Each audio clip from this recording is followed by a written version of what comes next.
It's early Sunday morning and John Ochieng, popularly known as Chea, is at home preparing for his sermon. His wife Elizabeth Muka is in the kitchen fixing a hearty breakfast for the family. He then leaves for the Victory World Outreach Kenya Church at Githurai 45, where he ministers as an assistant pastor. Today's sermon comes from the book of 2 Corinthians 5:17. Pastor Ochieng will, however, be using his life story as a reference point. He gives an anecdotal account of his past life of crime and the power of Christ to save.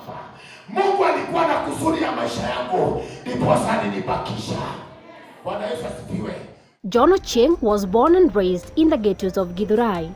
One of the characteristics of ghettos all over the world is high rates of crime and drug abuse. If you have ever heard that Githurai is a crime-torn area, then John Chea Ochieng is among the people who helped create that perception. Up to date, Githurai still carries the tag for the most dangerous place to live in or visit. So tulikuwa tu vijana wa mtaa, vijana ambayo hakuna sheria, no rules, unaelewa? Vijana kuharibu mtaa, hiyo ndio ilikuwa order of the day. The crime rate was high. Na sisi wale tu ndio tulikuwa na hii noma. Tumeona marafiki zetu wameenda na kweli hatukuwa na mtu wa kutushikilia wakati huo. Due to high unemployment among the youth, the Githurai bus stop has for decades served as a starting point for many young men. It is a transition stage for those graduating from high school and into the job market. It is here that young men earn a living by filling passengers into the waiting vehicles at a small fee. For Chea and his circle of friends, the case was no different. There was one problem, however. The stage was manned by hardcore criminals. This saw insecurity in the area escalate. So wale walikuwa pale juu yetu, hawakuweza kutulead na kutuguide. So tuliingia tu na hiyo system, na ikawa hiyo ndio system of the day. Na kama hauingia na hiyo system, basi wewe unakuwa ni kama wewe ni prey kwa watu. So we wanted to engage into economic empowerment, but now mtu akutushika wakati watu kuona. Na kweli ilibidi tu survive, ilibidi tuishi na tuishi na ile siku. In 1996, however, another illegal group rose in Githurai, the Mungike. The new outfit took over the stage, displacing the Konambaya gang. The Mungeke claimed that their aim was to eliminate crime in the stage and the estate in general. This saw the community rally their support behind Mungeke, forcing the Konambaya gang to retreat. For 2 years, Chea and his friends had nowhere to turn to and make a living. This led to one of the fierce gang battles to be witnessed in the history of Githurai. Ilipofika mahali, tukasema hapana, tuwezi kaa mtaani tena. Na hii road iko hapa, tuko nasema ni yetu. Siko Gedho. Na sisi ni vijana wa Gedho, hiyo road ni yetu. Na hao watu wametoka faa. Unaona? Na vile wametoka faa, hawezi kuja kutukonka mtaani. Unaona? Vijana tukagang up nini tukakutaa watu. Tuko na vita kali sana hiyo rotejo. Unaona? Lakini tuliwazidi na tukawatoa mtaani. Sasa transformation ilianzia hapo.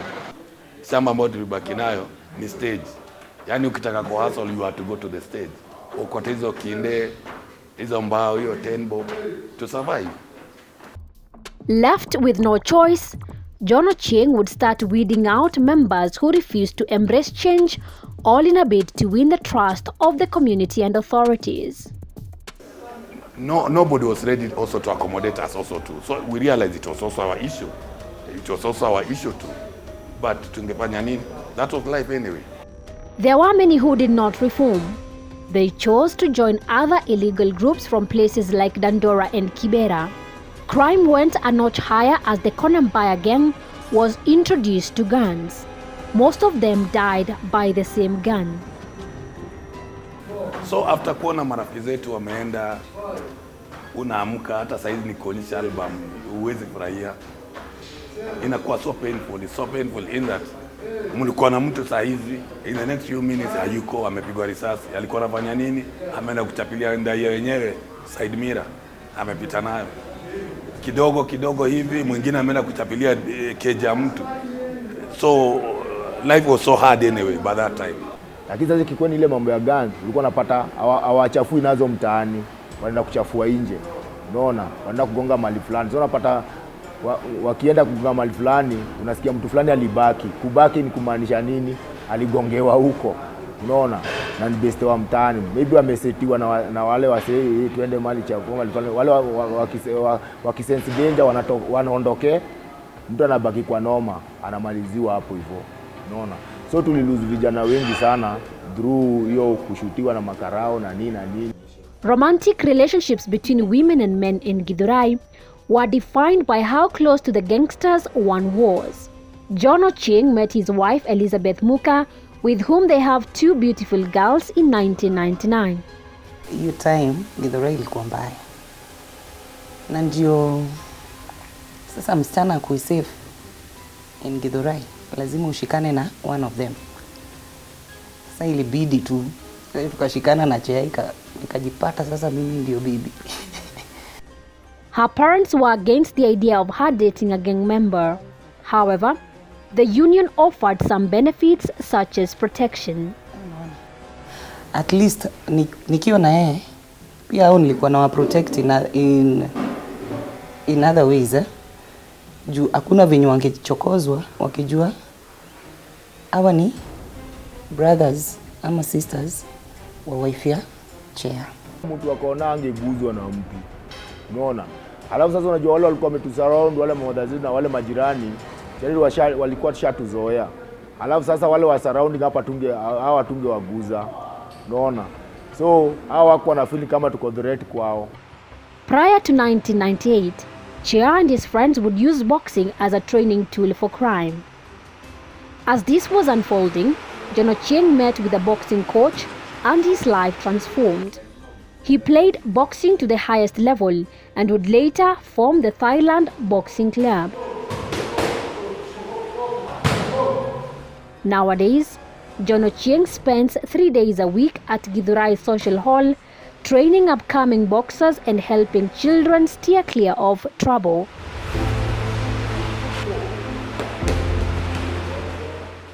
The fact ya kwamba nimecheza boxing so niliona badala ya kuacha ama niseme it's over wakati nilipomaliza, nikaona it is good to give back kwa mtaa na it's good to transform the younger generation wale ambao wametufuata.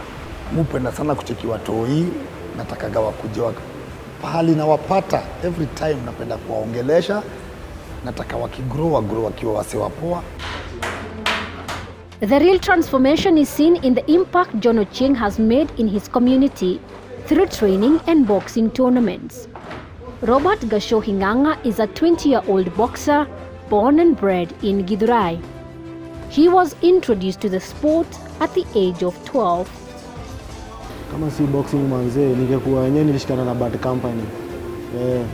Tunajua mtaa pia kuna madre, kuna vitu kama hizo, lakini sasa through boxing manze imenisaidia. Naweza sema tu imenisaidia. Lakini sisi wenyewe tulikuja tukakaa chini tukajiuliza, wala watu wanakuja nyuma yetu, nani atawaangalia? Ndio tukuje tujiulize swali kama hiyo, ni zile vitu tulipitia vitu mopo kwa mtaa.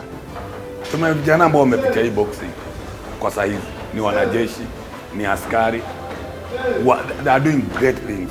Elizabeth remembers vividly when Ochieng came home one day and said nimeokoka, which translates to I'm saved. His wife laughed at him. Mimi niliona ni bangi. Nikamchekelea nikamwambia hiyo bangi umevuta leo ikutolewa maru hapa. But sasa kukaa nikaona avuti. Alikuwa anavutia kwa hao. Ameanza yenyewe ameacha. Sunday ikifika ako church. 8 years now since Ochieng became a boxing coach and a pastor, positions he's now using to transform his community. He hopes to save many young men and women using the sport he loves the most. Florence Ndungu, KUTV.